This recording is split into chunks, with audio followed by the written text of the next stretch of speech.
चंद्राकार पर्वत श्रेणियाँ। इस क्षेत्र में बूंदी की पहाड़ियाँ व मुकुंदरा की पहाड़ियाँ अर्ध चंद्राकार रूप में फैली हुई हैं। बूंदी की पहाड़ियाँ, यह पर्वत श्रेणी लगभग 96 किमी की लंबाई में उत्तर पूर्व से दक्षिण पश्चिम में फैली हुई है। ये दोहरी पर्वतमाला है। इस श्रेणी का सर्वोच्च शिखर संतूर बूंदी में, जो 353 मीटर ऊंचा है। इस पर्वत श्रेणी में 4 प्रमुख दर्रे हैं। बूंदी जिले के 4 दर्रे: बूंदी के निकट दर्रा लाखेरी, रामगढ़ खटगढ़ दर्रा, जैतावास दर्रा। मुकुंदरा की पहाड़ियाँ। मुकुंदरा की पहाड़ियों का विस्तार कोटा व झालावाड़ दोनों जिलों में है, लेकिन सर्वाधिक विस्तार कोटा जिले में है। ये पहाड़ियाँ लगभग 120 किमी की लंबाई में उत्तर पश्चिम से दक्षिण पूर्व में विस्तारित है। ये विंध्याचल पर्वतमाला का ही विस्तार है। शाहबाद का उच्च भूमि क्षेत्र। बारां जिले की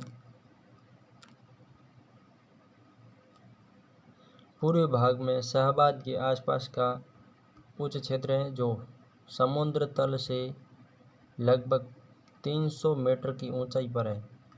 इस क्षेत्र में रामगढ़ कस्बे, बारां के घोड़े के नाल की आकृति या हार्सशू आकार की पर्वत श्रेणी है, जिसके मध्य उल्का पिंड गिरने से बनी झील है। झालावाड़ का पठार। हाड़ौती के दक्षिणी भाग में झालावाड़ जिले का पठारी भाग है, जो मालवा के पठार का ही भाग है। इसके दक्षिण पश्चिम में डग गंगाधर की उच्च भूमि है। इसकी औसत ऊंचाई 450 है।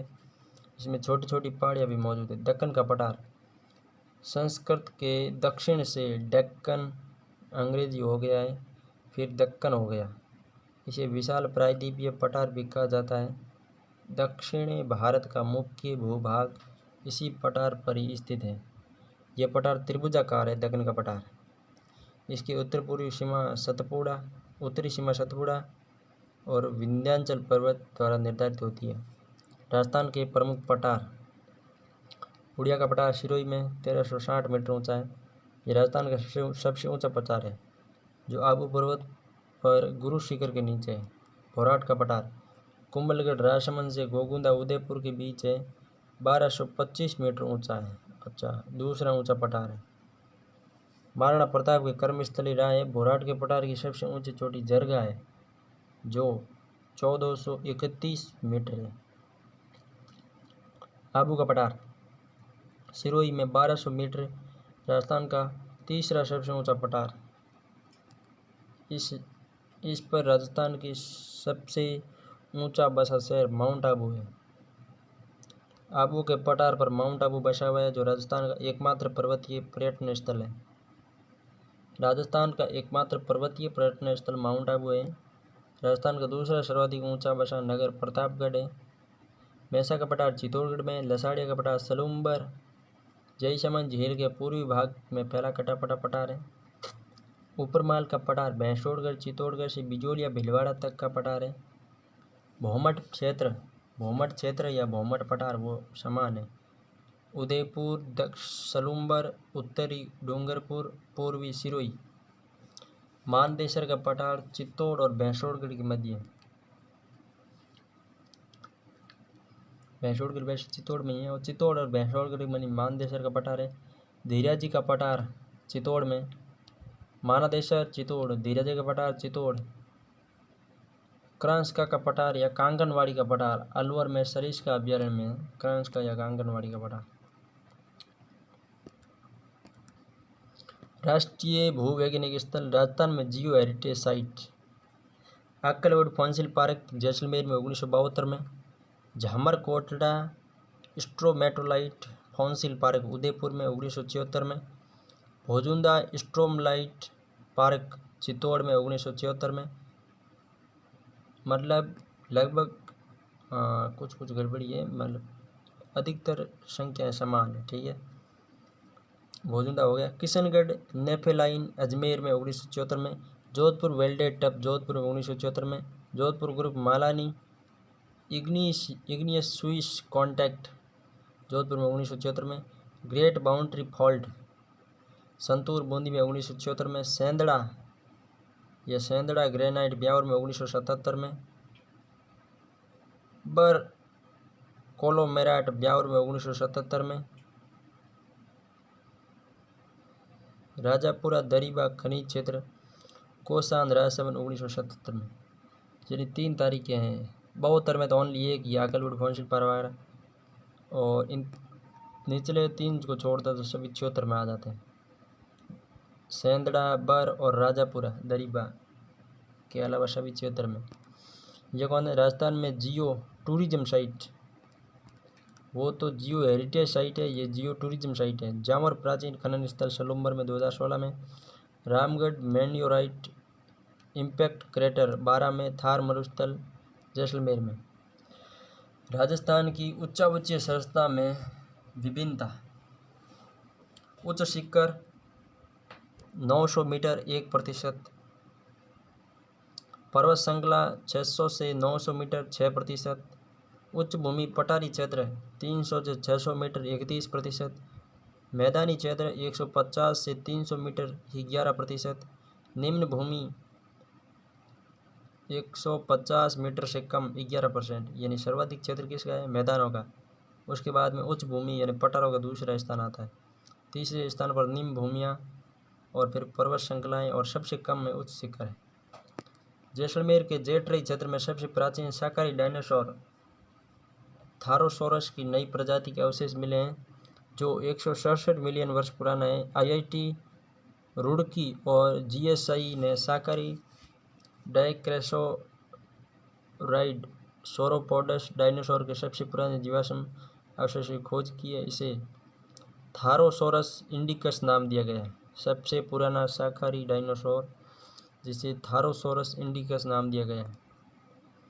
भैंसा का पठार चित्तौड़ में। कौन सी भूआकृति क्रमशः दक्षिण पश्चिमी अरावली और उत्तर पूर्वी अरावली में अवस्थित है? दक्षिण पश्चिम में है ऋषिकेश 1017, भानगढ़ अलवर में उत्तर पूर्व में। प्राचीन नाम और उपनाम, ठीक है। जांगल बीकानेर, योध्या गंगानगर हनुमानगढ़ मत्स्य अलवर भरतपुर धौलपुर करौली सिवी मेवाड़ या उदयपुर या चित्तौड़, मेवाड़ मेदपाट या प्रागवाट, उदयपुर का संभागीय क्षेत्र। गिलोट उदयपुर बसने से पूर्व का स्थान गिलोट कहलाता था। मारवाड़ जोधपुर का संभागीय क्षेत्र, और बीकानेर पाली और नागौर। हाड़ौती कोटा बूंदी बारा झालावाड़ ढूंढाड़ जयपुर दौसा वागड़ प्रदेश या वागवर डूंगरपुर बांसवाड़ा, बांगर या बांगड़ नागौर और शेखावाटी। शेखावाटी सिकरचूरू झुंझुनू और नीम का थाना। शेखावाटी बागड़ है और बागड़ी शेखावाटी। तोराबाटी सिकरचूरू झुंझुनू और नीम का थाना कांदली नदी का प्रवाह क्षेत्र। मेवात अलवर भरतपुर राट या अहिरवाट मुंडावर खैरतल चिजारा बैरोड बांसुर कोटपुतली बैरोड। खैरतल चिजारा कोटपुतली बैरोड राट या अहिरवाट कहलाता है। माल खैराड़, माल खैराड़ मतलब मालपुरा टोक, खैराड़ मतलब जाजपुर शाहपुरा। मेरवाड़ा ब्यावर में टोटगढ़ के आसपास का पहाड़ी क्षेत्र मेरवाड़ा कहलाता है। सपाड़ सोईमाधोपुर व करौली का मध्य प्रदेश को स्पर्श करने वाला भाग सपाड़ कहलाता है। सपाद लक्ष्य सांबर के आसपास वाला क्षेत्र। अजमेर ढीडवाना कुचामन और अनंत प्रदेश सांबर से सीकर तक का क्षेत्र अनंत क्षेत्र कहलाता है। रूमा सांबर झील के आसपास का क्षेत्र रूमा। बरड़ बूंदी जिले का पश्चिमी पथरीला क्षेत्र बरड़ है। बरड़ किसान आंदोलन भी हुआ था। कांडल प्रतापगढ़ में मालव प्रदेश, प्रतापगढ़ झालावाड़ व बांसवाड़ा के मध्य मालव देश है। मेवल डूंगरपुर बांसवाड़ा के मध्य का क्षेत्र मेवल कहलाता है। उत्तमांद्री बिजोलिया व उसके आसपास के क्षेत्र को बिजोलिया शिलालेख में उत्तमांद्री कहा गया है। चंद्रावती या आरबुद सिरोही व आसपास का क्षेत्र चंद्रावती आरबुद कहलाता है। गोडवाड़ दक्षिण पूर्वी बाड़मेर बालोतरा जालोर लूणी का उपा क्षेत्र है। पश्चिमी सिरोही और पाली। गुर्जरात्रा जोधपुर का दक्षिणी भाग गुर्जरात्रा है। जोधपुर का दक्षिण भाग यानी कि बाड़मेर से लगने वाला क्षेत्र गुर्जरात्रा है। सूरसैन या ब्रजभूमि भरतपुर धौलपुर करौली और पूर्वी अलवर सूरसैन या ब्रजभूमि है। डांग धौलपुर करौली सोईमाधोपुर डांग क्षेत्र है। कुरु देश अलवर का उत्तरी भाग कुरु देश कहलाता है। मालानी मालानी बालोतरा बाड़मेर और जालोर का क्षेत्र मालानी है। मेरू अरावली पर्वतीय प्रदेश मेरू है। छप्पन का मैदान बांसवाड़ा और प्रतापगढ़ में है। छप्पन का मैदान। भौगोलिक उपनाम राजस्थान की अब्रक नगरी भीलवाड़ा, पंखों की नगरी जैसलमेर, झरोखा नगरी जैसलमेर, झीलों की नगरी उदयपुर, पन्ना नगरी जयपुर, औद्योगिक नगरी कोटा, औद्योगिक राजधानी कोटा, इंद्रप्रस्थ कोटा, नालंदा कोटा, एशिया का वियना उदयपुर, तस्तरी नुमा बेसिन में बसा शहर Udaipur, lake city of India Udaipur, झीलों की नगरी उदयपुर, जिंक सिटी उदयपुर, मेहंदी नगरी सोजतपाली, भारतीय राजस्थान का मक्का अजमेर, अरावली का अरमान तारागढ़ अजमेर, राजस्थान की Thermopylae Haldighati Rajsamand, textile city Bhilwara में वस्त्र नगरी भीलवाड़ा, रेड डायमंड धौलपुर, राजस्थान का शिमला माउंट आबू सिरोही, राजस्थान का बरकोयांस माउंट आबू सिरोही, राजस्थान का नागपुर झालावाड़, राजस्थान का चेरापूंजी झालावाड़, तांबा नगरी खेतड़ी, सुनहरे दीपों का शहर बांसवाड़ा, अब्रक मंडी भीलवाड़ा, आदिवासियों का शहर बांसवाड़ा, राजस्थान का अन्न भंडार गंगानगर, राजस्थान का अन्न का कटोरा गंगानगर, राजस्थान का धान का कटोरा गंगानगर, राजस्थान में फलों की टोकरी गंगानगर, अंडों की टोकरी अजमेर, धातु नगरी नागौर, राजस्थान का औजारों का शहर नागौर, आइलैंड ऑफ ग्लोरी या रंग श्री द्वीप सीवी रमन द्वारा जयपुर, पूर्व का पेरिस या भारत का पेरिस जयपुर, वेनिस उदयपुर, पूर्व का वेनिस उदयपुर, पूर्व का पेरिस जयपुर, उद्यानों और बगीचों का शहर कोटा, राजस्थान का विंडसर महल राजमहल उदयपुर, विंडसर महल राजमहल उदयपुर, लकड़ी और पहाड़ी और घाटियों की भूमि, लकड़ी की पहाड़ी और घाटियों की भूमि बारामूला, कोक्कण तीर्थ पुष्कर अजमेर, थार का गढ़ा चांदन नलकूप जैसलमेर, हिमालय नगरी mount Abu Sirohi, monkey valley Galtaji Jaipur, तीर्थों का मामा पुष्कर अजमेर, तीर्थों का भांजा मंसकुंड धौलपुर, तीर्थों की नानी देवनी शामपुर जयपुर ग्रामीण, राजस्थान की काशी जयपुर, छोटी काशी बूंदी, मारवाड़ का लघु माउंट पिपलूद बालोतरा, रेगिस्तान का माउंट आबू पिपलूद बालोतरा, राजस्थान का पंजाब सांचौर, उज्जैन के राजा भर्तृहरि की तपोस्थली अलवर में, ख्वाजा की नगरी अजमेर, राजस्थान की अणु नगरी न्यूक्लियर सिटी रातबाड़ा चित्तौड़, जलमहलों की नगरी डींग, फंवारों की नगरी डींग, देवताओं की नगरी पुष्कर अजमेर, पहाड़ों की नगरी डूंगरपुर, सैलानी नगरी जैसलमेर, राजस्थान की स्वर्ण नगरी जैसलमेर, राजस्थान की शिक्षा नगरी कोटा, रतन नगरी जयपुर, नवाबा नगरी टोंक, वराह नगरी बारा, लवकुश नगरी सीताबाड़ी बारा, भक्ति और शक्ति की नगरी चित्तौड़, गुलाबी नगरी जयपुर, गुलाबी नगरी पुष्कर अजमेर, एक तो गुलाबी नगरी जयपुर है और गुलाब नगरी पुष्कर अजमेर में, सूर्य नगरी या sun city of Rajasthan Jodhpur, blue city या नीला शहर नीला जोधपुर, नीला दिखे पीला जोधपुर, और सफ़ेद सिटी या वाइट सिटी उदयपुर में, नीला दिखे पीला जोधपुर, राजस्थान की सॉल्ट सिटी सांबर जयपुर ग्रामीण, हेरिटेज सिटी झालरापाटन झालावाड़, ये इंपॉर्टेंट है हेरिटेज सिटी, एक तो विंडसर शहर विंडसर महल राजमहल उदयपुर में, एक है heritage city Jhalrapatan, museum city Jaisalmer, हजार खंभों का नगर रणकपुर पाली, ऊन का घर बीकानेर, गलियों का शहर जैसलमेर, घंटियों का शहर झालरापाटन झालावाड़, सौदीपों का शहर बांसवाड़ा, हवेलियों का शहर जैसलमेर, हजार हवेलियों का शहर बीकानेर, पीले पत्थरों का शहर जैसलमेर, सागर कुंड और बावड़ियों का शहर बूंदी, माउंटेन और फाउंटेन का शहर उदयपुर, राजस्थान का हृदय अजमेर,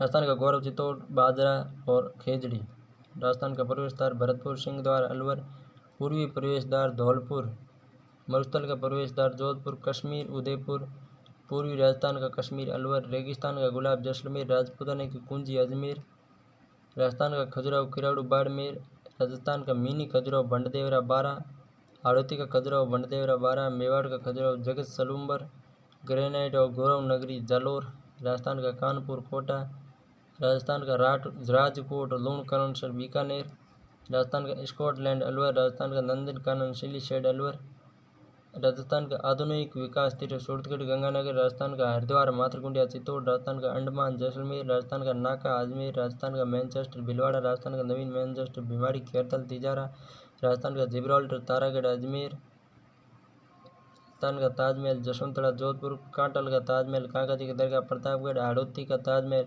अबली मेणी का महल कोटा में, राजस्थान का भुवनेश्वर ओसियाँ जोधपुर ग्रामीण, राजस्थान की न्यायिक राजधानी जोधपुर, राजस्थान का एलोरा कोलवी गुफाएं कोलवी हाथियागौंड विनायकड़ा झालावाड़ में, राजस्थान के जलियांवाला बाग मानगढ़ बांसवाड़ा, प्राचीन भारत का टाटानगर रेड टॉक, स्वतंत्रता प्रेमियों का तीर्थ स्थल हल्दीघाटी राजसमंद, भारतीय मूर्तिकला का विश्व कोश विजय स्तंभ चित्तौड़, भारतीय बाघों का घर रणथंभौर सोई माधोपुर, वागड़ का प्रयाग बेणेश्वर डूंगरपुर, रेगिस्तान का जलमहल वाटाडू कुआ बाड़मेर, किलों और महलों का वैभव चित्तौड़, प्राकृतिक रूप से सुंदर दौसा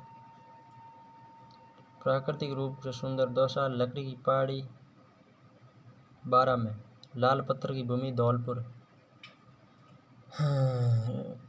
लाल पत्थरों में चमकता शहर करौली, गुलाबी बलुआ पत्थर तो करौली में, और लाल बलुआ पत्थर धौलपुर में। लाल पत्थर की भूमि धौलपुर, लाल पत्थरों से चमकता शहर करौली, पहाड़ों और नदियों का संगम डूंगरपुर, सिंधु घाटी सभ्यता का प्रतीक है हनुमानगढ़।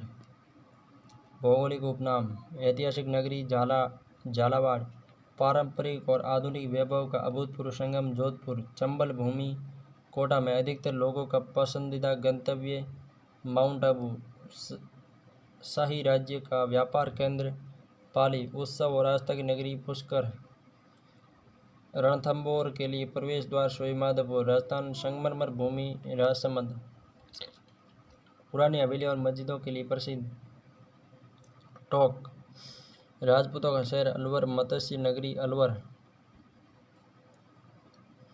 मारवाड़ का माउंट आबू, सुंदा पर्वत, मारवाड़ का सिंह द्वार डिडवाना, शेखावाटी का स्वर्ण नगरी नवलगढ़। प्राचीन नाम वर्तमान नाम: खींचीवाड़ा, झालावाड़, चांदन, महावीर जी, छतरपुर, नागौर, चुंगे, अनूपगढ़, ढूंढाड़, जयपुर, ढेबर, जयसमंद, सलूम्बर, उपकेशपट्टन, ओसियां, सिहाड़, नाथद्वारा, अरबुद, आबू, खिजराबाद, चित्तौड़गढ़, रातीघाटी, बीकानेर, कोठी, धौलपुर, चित्रकूट, चित्तौड़, जांगल, बीकानेर, सपादलग, सांभल, मरुभूमि, जोधपुर, चाकसू या चंपावती, जयपुर ग्रामीण, चाकसू, अजय मेरू, अजमेर, भटनेर, हनुमानगढ़, रामनगर, गंगानगर, मांच, जम्मू-रामगढ़, मांड, जैसलमेर, वल प्रदेश, दुगल, जैसलमेर, रोनेचा, रामदेवरा, मांडवीपुर, मंडोर।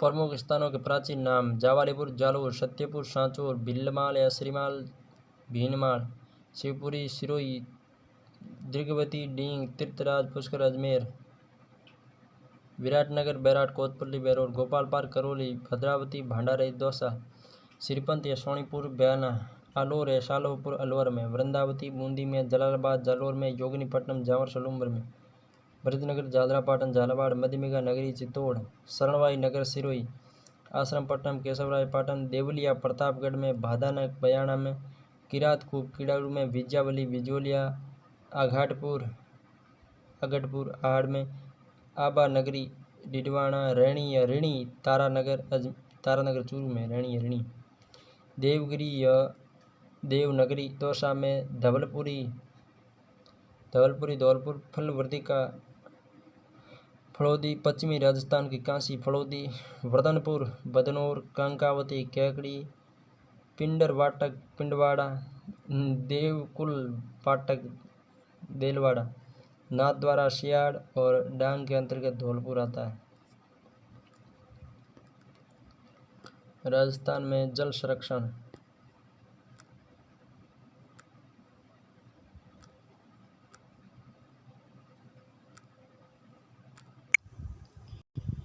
राजस्थान में जल संरक्षण। जल संरक्षण अर्थ है जल का उचित उपयोग एवं भविष्य के लिए सुरक्षित रखना, जल के दुरुपयोग को रोककर स्वच्छ जल को लंबे समय तक बचाकर रखना। राजस्थान का अधिकांश भाग रेगिस्तानी है, जहाँ प्राय बहुत कम वर्षा होती है। पारंपरिक तरीके से राजस्थान के निवासियों ने अपने क्षेत्र के अनुरूप जल भंडारण विभिन्न ढांचों को अपनाया है। परंपरागत तरीका है जल संग्रहण प्रणालियाँ काल कसौटी पर खरी उतरी है। ये पारंपरिक जल संग्रहण की प्रणालियाँ काल कसौटी पर खरी उतरी है। ये प्रणालियाँ विभिन्न सामाजिक, आर्थिक, राजनीतिक परिस्थिति के कारण अपने प्रभावशाली स्वरूप में उभरी है। साथ ही इनका विकास भी स्थानीय वातावरण के अनुसार हुआ है। इसलिए संपूर्ण भारत में राजस्थान की जल संग्रहण विधियाँ अपना विशेष महत्व रखती है। वस्तुतः राजस्थान एक ऐसा क्षेत्र है जहाँ वर्ष भर बहने वाली नदियाँ नहीं है, या पानी से संबंधित समस्या अनियमित तथा कम वर्षा और नदियों में अपर्याप्त पानी को लेकर उत्पन्न होती है। राजस्थान में स्थापत्य कला के प्रेमी राजा महाराजाओं और सेठ साहूकार अपने पूर्वजों की स्थापत्य में अपने नाम को चिरस्थायी बनाने के उद्देश्य से इस प्रदेश के विभिन्न भागों में कलात्मक बावड़ियाँ, कुओं, तालाबों, कुंडों का निर्माण करवाया। राजस्थान में पानी के कई परंपरागत स्रोत हैं, जैसे जौहर तालाब, नाडी, टोबा, झादरा, सागर, समंद सरोवर। जौहर तालाब, नाडी, टोबा, झादरा, सागर, समंद सरोवर। जौहर तालाब, नाडी, टोबा, सागर, झादरा, सागर, समंद सरोवर। पश्चिमी राजस्थान में जल के महत्व पर दो पंक्तियाँ लिखी गई है। उनमें पानी को घी से भी बढ़कर बताया है। घी ढूढ़िया मारो की नी जासी, पानी ढूढ़िया मारो जी बड़े। नोट, साफ जल को भविष्य का सोना या नीला सोना कहा गया है। जल संरक्षण की परंपरागत विधियाँ, टाँका, कुंड या कुंडी। रेतीली मरुस्थलीय क्षेत्र में वर्षा जल को संग्रहित करने के लिए बनाए गए भूमिगत हौद टाँका कुंड यह कहलाता है। इसे चूने या सीमेंट से पक्का किया जाता है। ऊपर से ढककर एक छोटी खिड़की बारी रखी जाती है। कुंडों व टाँकों का निर्माण खेतों, घरों, मंदिरों में, गांव के सार्वजनिक चौक में भी करवाया जाता है। नाडी, गांव के बाहर बनी छोटी तलैया जिसमें वर्षा का जल संग्रहित होता है, नाडी कहलाती है। नाडी कच्ची होती है जो गांव के लोगों की दैनिक जरूरतों, नहाना धोना, पशुओं को पानी की पूर्ति करती है। पश्चिमी राजस्थान के प्रत्येक गांव में नाडी मिलती है। पश्चिमी राजस्थान के प्रत्येक गांव में नाडी मिलती है, ये तो बात सच्चाई है, मैं मानता हूँ। राजस्थान में सर्वप्रथम पक्की नाडी के निर्माण का विवरण 1520 में मिलता है, जब राव जोधा ने जोधपुर के निकट एक नाडी बनवाई थी। केंद्रीय शुष्क अनुसंधान संस्थान जोधपुर यानी काजरी एक सर्वेक्षण के अनुसार नागौर, बाड़मेर और जैसलमेर में पानी की कुल आवश्यकता में से 37% जरूरत नाडी द्वारा पूरी होती है। सुजिश का है, इसका मतलब तो पढ़ लेना। नागौर, बाड़मेर और जैसलमेर में 37% जरूरतें नाडियों द्वारा पूर्ण होती है। टोबा आकृति में लगभग नाडी के समान होता है लेकिन नाडी से अधिक गहरा होता है। ऐसी भूमि जहाँ पानी का रिसाव कम होता है टोबा निर्माण के लिए उपयुक्त मानी जाती है। सामान्यतः टोबा 7 से 8 माह तक पानी ठहरता है। राजस्थान में प्रत्येक गांव में पशुओं और जनसंख्या के हिसाब से टोबा बनाए जाते हैं। झादरा का कोई जल स्रोत नहीं होता है, वो अपने से ऊंचाई पर स्थित तालाबों, झीलों के रिसाव से पानी प्राप्त करता है। झादरा का स्वयं का कोई आगोर नहीं होता। इसका पानी पीने के काम में नहीं लिया जाता है, बल्कि इसका जल धार्मिक रीति रिवाज संपन्न करने, सामूहिक स्नान आदि कार्य में करता है, क्योंकि जब रिसाव होकर आता है इसलिए वो पीते नहीं। अधिकांश झादरों का आकार आयताकार है। झादरे का आकार आयताकार, 3 ओर से सीढ़ियाँ बनी होती है। आगोर तालाब के आसपास के चारों तरफ की भूमि जो पक्की होती है वह आगोर कहलाती है। आगोर से ही पानी बहकर तालाब या नाडी में आता है। पायतान या पायदान वर्षा जल को ये सामान्य भाषा में आगोर कहते हैं। वर्षा जल को टाँका या कुंड में उतारने के लिए उसके चारों ओर मिट्टी को दबाकर जगह को पक्का कर पायतान बनाया जाता है, इसे हमारे इधर आगोर कहते हैं। सामान्यतः टाँका व कुंड के चारों तरफ पक्की भूमि के लिए पायतान शब्द या आगोर शब्द काम में लिया जाता है। नेहटा या नेस्टा नाडी या तालाब के अतिरिक्त जल की निकासी के लिए उसके साथ नेटा बनाया जाता है, जिससे अतिरिक्त पानी निकट स्थित दूसरी नाडी या तालाब में जाता है। नाडी के साथ नेटा बनाया जाता है, जिससे अतिरिक्त जल जाता है, वो नेटा कहलाता है। दूसरी नाडी तालाब खेत में चला जाए अर्थात अतिरिक्त जल की निकासी के लिए बनाए गए पाइप या नाली नेटा या नेस्टा कहलाती है। बेरा नाडी के आसपास भूमिगत जल निकालने के लिए बनाए गए कुएं मारवाड़ में बेरा कहलाता है। बेरा नाडी के आसपास भूमिगत जल निकालने के लिए बनाए गए कुएं को मारवाड़ में बेरा कहते हैं। बेरी छोटा कुआं या कुई को ही मारवाड़ में बेरी कहते हैं। राजस्थान में बेरियां बाड़मेर और जैसलमेर में पाई जाती है। बावड़ी वापिका वापी सकंदू भूमिगत जल का उपयोग करने के लिए बनाए गए सीढ़ीदार कुएं जिनमें सीढ़ियों की सहायता से पानी की सतह तक उतरा जा सकता है। पश्चिमी राजस्थान में इस तरह की बावड़ी खोदने की परंपरा ईसा की प्रथम शताब्दी के लगभग शक जाति अपने साथ लेकर आई थी। जोधपुर व भीनमाल में आज 700 से 800 बावड़ियाँ मौजूद हैं। खड़ी खड़ीन का प्रचलन सबसे पहले 15वीं शताब्दी में जैसलमेर के पालीवाल ब्राह्मणों ने किया। रियासत काल में राजा किसानों को खड़ीन बनाने के लिए जमीन देता था, जिसके बदले में उपज का 1/4 यानी चौथाई हिस्सा देना पड़ता था। खड़ीन का निर्माण ढाल वाली भूमि के नीचे होता था, जिससे वर्षा का जल बहकर खड़ीन में आ सके। खड़ीन के दो तरफ मिट्टी की पाल होती है, एक तरफ पक्की पत्थरों की बनी पाल होती है। खड़ीन की ये पाल धोरा कहलाती है और पाल तो हर जगह धोरा कहलाती है। वर्षा के समय खड़ीन में पानी की मात्रा ज़्यादा हो जाने के कारण पानी अगली खड़ीन में जाने के लिए नेटा या नेस्टा बनाया जाता है। वर्षा जल सूखने पर नमी युक्त भूमि पर खेती की जाती है, जिसे खड़ीन कृषि कहते हैं। जिस स्थान पर पानी एकत्रित होता है उसे खड़ीन तथा उसे रोकने के लिए बनाई गई पाल खड़ीन बांध कहलाती है। तालाब वर्षा के जल को संचित करने का प्रमुख स्रोत रहे हैं। तालाब वर्षा जल को संचित करने का प्रमुख स्रोत रहे हैं। अगला है झीलें। राजस्थान में जल का परंपरागत ढंग से सर्वाधिक संचय झीलों में होता है। यहाँ पर विश्व प्रसिद्ध झीलें हैं। इसके निर्माण में प्रशासन और आमजन का सम्मिलित योगदान रहा है। मदार दाड़िया तालाब में जल आने के लिए निर्धारित की गई धरती की सीमा को मदार कहते हैं। मदार की सीमा में मल मूत्र त्यागना वर्जित होता है। मदार या अगूर। चौतीना या चौलावा चार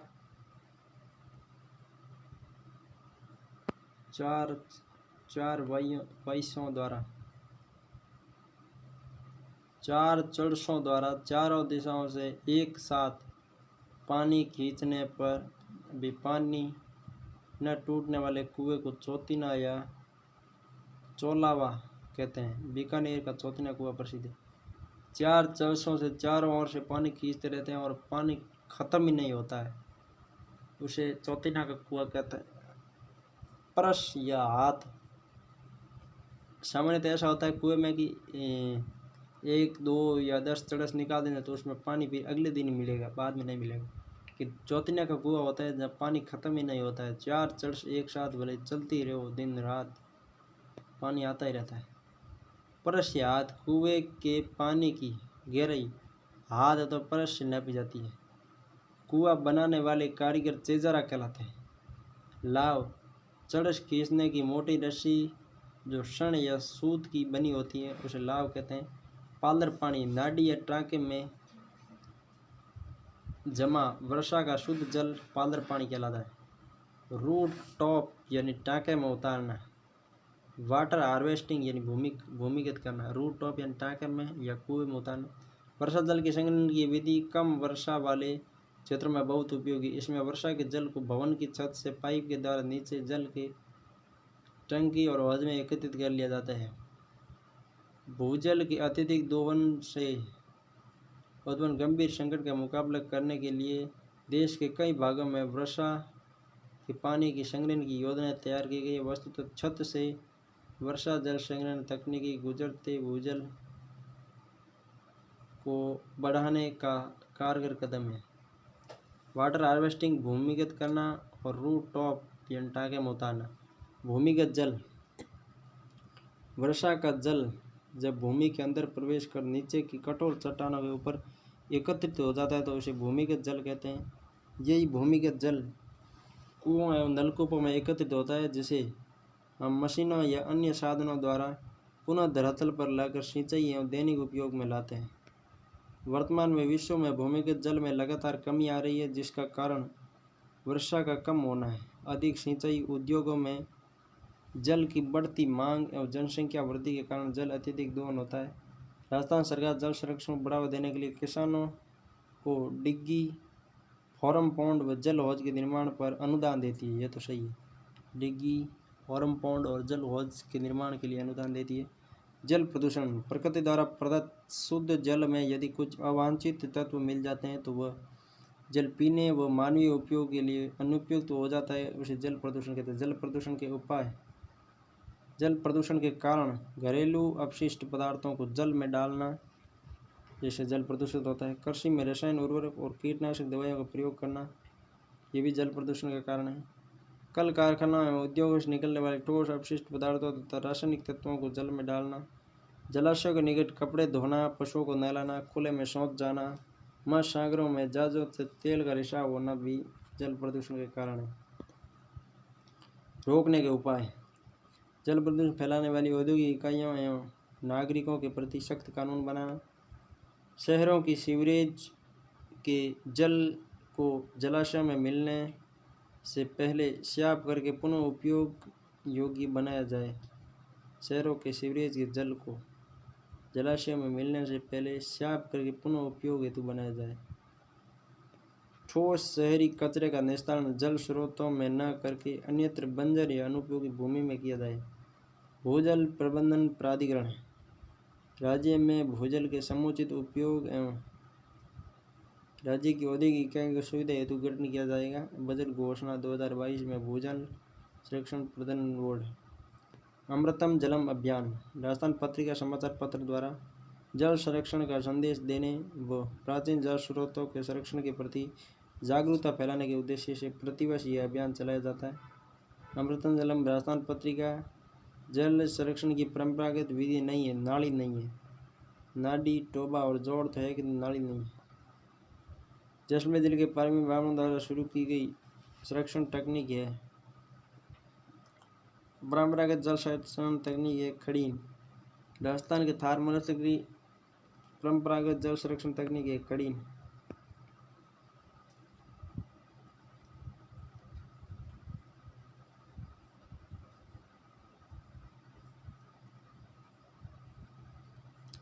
बावड़ी के अलावा शेष तीनों विकल्प यानी कि तालाब, खड़ीन और टाँका परंपरागत रूप से जल संग्रहण के काम आते हैं। ठीक है। पादर पानी, वर्षा जल, टाँका या खड़ीन परंपरागत जल संरक्षण की सूचनाएं। तरुण भारत संघ जल संरक्षण, जल वाले बाबा जल संरक्षण की प्रभाव विधि नहीं है, नाली नहीं।